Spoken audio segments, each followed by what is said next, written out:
Harper Perennial and HarperAudio present The Between, a novel by Tananarive Due, performed by Kevin Kenerly.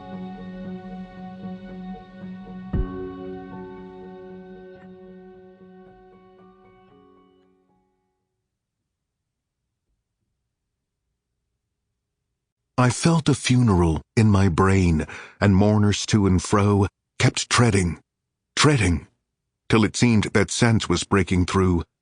And when they all were seated, a service like a drum kept beating, till I thought my mind was going numb. And then I heard them lift a box and creak across my soul with those boots of lead. Again, then space began to toll, as all the heavens were a bell, and being but an ear, and I and silence some strange race wrecked, solitary here. And then a plank in reason broke, and I dropped down, and hit a world at every plunge, and finished knowing then. Emily Dickinson. Preface. In the aftermath of Hurricane Andrew in 1992, which left miles of devastation in my home of South Florida, I got an idea for a novel called The Between. What if you didn't die when you were supposed to die? What if you woke up in a different reality after you went to sleep?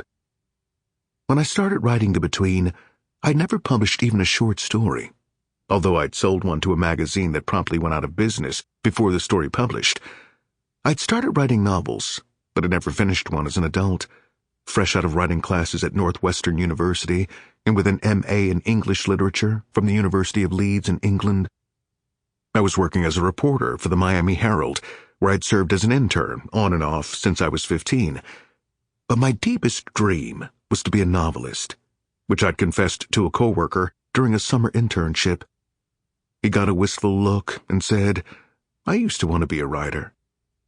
Until that point, I'd never met anyone who shared my dream and given up.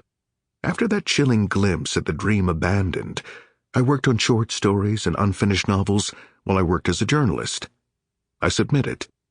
I got rejected.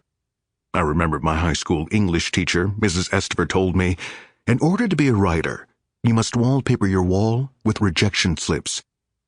I tried to keep the faith. Then came the hurricane.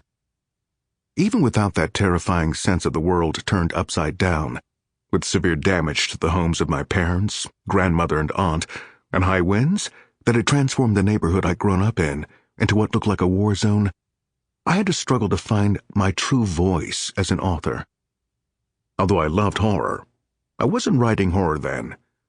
And sometime between elementary school and graduate school, my characters had transformed from young black characters on fantastic and futuristic adventures to white characters having quiet epiphanies. I had wonderful writing teachers in college, but somehow with all of that exposure to canon, I had lost track of my own voice and was imitating writers whose stories were nothing like the ones hidden in my heart. I was a young black woman, raised by two civil rights activists, attorney John Due and Patricia Stevens Due, and I'd grown up in the newly integrated suburbs of Miami-Dade County. I had never seen my life reflected in fiction. I felt like an imposter when I tried to write black rural or city characters. I often wish I'd discovered the writing of Octavia E. Butler sooner, but I had not. Representation matters. Without the work of other authors writing in a similar vein, I'd lost sight of myself entirely. Then I discovered Mama Day by Gloria Naylor. Finally, a book by a highly respected black woman writer with metaphysical themes. Mama Day helped nudge me past my fear that I could not be a respected writer, especially as a black writer, if I wrote about the supernatural. During this time, I also interviewed Anne Rice for my newspaper, since she was scheduled to appear at the Miami Book Fair International. I read one of the novels in her Vampire Chronicles series to prepare, and I also found an article about her in a highly respected magazine, suggesting that she was wasting her talents writing about vampires. My worst fear realized. During that telephone interview, I asked Rice how she responded to criticism like this, and then listened carefully for her Sample complete. Ready to continue?